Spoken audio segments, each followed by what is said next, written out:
अगर गलती से ये हो गया, दोबारा कुरान की किताब खुलेगी नहीं, इतने तक दोबारा नहीं खुलेगी। उसमें क्या क्या भरा हुआ है सब पब्लिक में कर देंगे जो ये छुपाना चाहते हैं। अभी तो कुछ शुरू बात हुई नहीं है, उसमें तो महान महान बातें लिखी हुई हैं, अद्भुत हैं। शिवलिंग शायद उनको उस नजर से देखते हैं क्योंकि उनकी समस्या जिस्म के इस हिस्से में है, कहीं और नहीं है, इसलिए उनको लिंग जो नजर आता है वो कहीं और है, लिहाजा वो वही सोचते हैं जो वो करते हैं। इसलिए कुरान के बारे में आप डर के मारे न बोले, जुडिशरी न बोले, कुरान में जो भी कुछ लिखा है उसको सार्वजनिक करते हैं।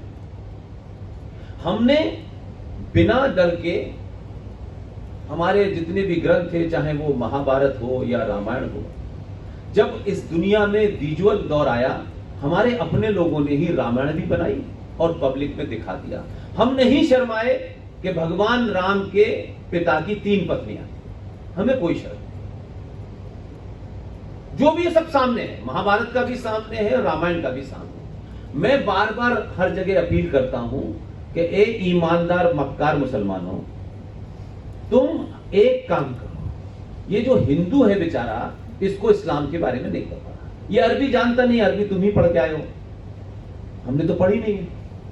जो भी कुछ है कुरान में, प्रॉफिट मोहम्मद की तीन बीवियां थी, 13 बीवियां थी, किसकी कितनी, जो उन्होंने महान परंपराएं स्थापित की है मोहम्मद साहब ने, उस पर सीरियल बना के लोगों को दिखा दो, ताकि हिंदू, क्योंकि आज के दौर में सीरियल देख के ही समझता है, वो समझ जाएगा, उसके बाद फिर कोई विवाद नहीं होगा।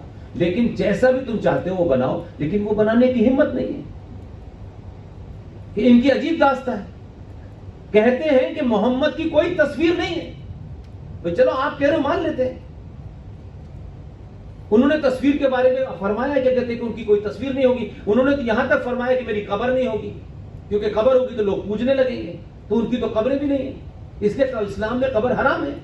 लेकिन ये इतना विजनरी हिंदुस्तान का मुसलमान है कि कार्टून कहीं बना दो फौरन पहचान लेते हैं। यही तो ये एक अजीब कंट्राडिक्शन है कि नहीं मेरे से?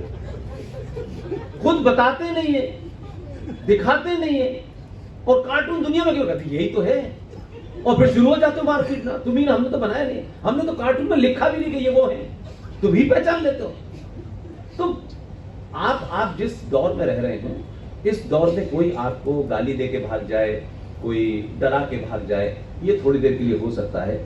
ये वो दौर है जब आज की डेट में 10 साल का बच्चा भी जो है बहुत ज्यादा कनेक्टेड है, उसके पास इंफॉर्मेशन इतनी आ रही है। लिहाजा आज सिर्फ आप, मैं समझता हूं कि अपने बीच में से जो भी बहादुर हैं, कोई भी जो भी आपको अच्छा लगता है, उनका सार्वजनिक मंचों से जरूर वर्णन करें। मैं हजारों लोगों को नहीं जानता, मेरे साथियों में से बहुत सारे लोगों से मिलता नहीं, कभी नहीं मिला मैं बहुत लोगों से, लेकिन मुझे मालूम है कि काम बड़ा कर रहे हैं, उनकी जाति क्या है, वो किस इलाके में रहते हैं। आपने मेरे किसी लेक्चर में नहीं देखा होगा कि मैं जानबूझ के उनका नाम लेता हूं, ताकि उनको ये भाव रहे कि कोई आदमी उनके बारे में भी जिक्र करता है, भले वो हमें न जानता हो। इसलिए किसी ने भी, आप ये मत करिए कि जो कुछ शायद पुष्पेन जी बोल रहे हैं तो सभी बोल रहे हैं, बहुत सारे लोग बहुत खामोशी से बहुत सारा काम कर रहे हैं। सिर्फ इतना ही आपको करना है कि कम से कम अपने बीच में जो हीरोज हैं, जब आपने 14 में वोट दिया था तो सड़क बनाने के लिए दिया था क्या,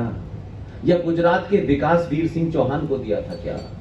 नहीं दिया था आपने इस देश में जिस भाषा में बात की जा रही थी, इशरत जहां जो कर रही थी, जो सोहराबुद्दीन कर रहा था,